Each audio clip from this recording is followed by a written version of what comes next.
لبنان میں حزب اللہ کے سربراہ سید حسن نصر اللہ کی زیر صدارت حماس اور جہاد اسلامی کے رہنماؤں کا اہم اجلاس ہوا۔ اسرائیل کو شکست فاش دینے کی حکمت عملی پر غور کیا گیا۔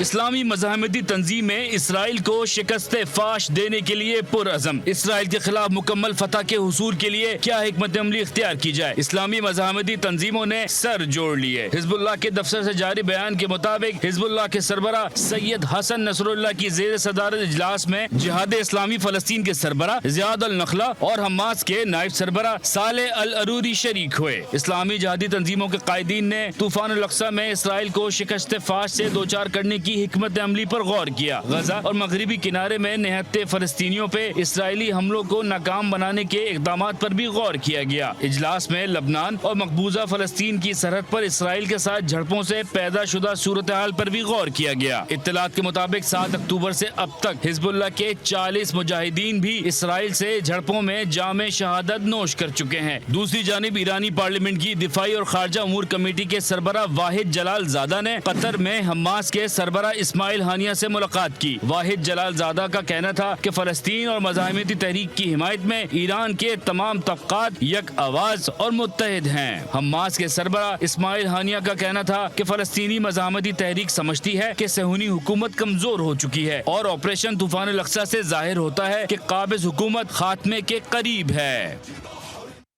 غزہ میں اسرائیلی بمباری کے بعد ہر طرف تباہی اور قتل عام کے مناظر۔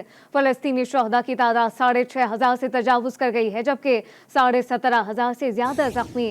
شہداء میں 2700 فلسطینی بچے بھی شامل۔ اشیاء ضروریہ کی شدید قلت سے غزہ میں انسانی بحران شدت اختیار کر گیا ہے۔ 14 لاکھ افراد بے گھر، 6 لاکھ کو اقوام متحدہ کا سائبان دستیاب ہے، 8 لاکھ شہری سڑکوں پر۔ اسپتالوں میں بجلی نہ ہونے سے علاج کا مسئلہ ہو گیا ہے۔ غزہ میں رقص قضا پر رپورٹ دیکھیے۔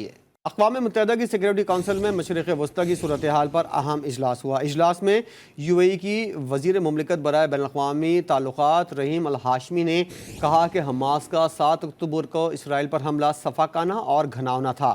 انہوں نے مطالبہ کیا کہ حماس تمام گرفتار اسرائیلی قیدیوں کو غیر مشروط بنیاد پر فوری طور پر رہا کرے۔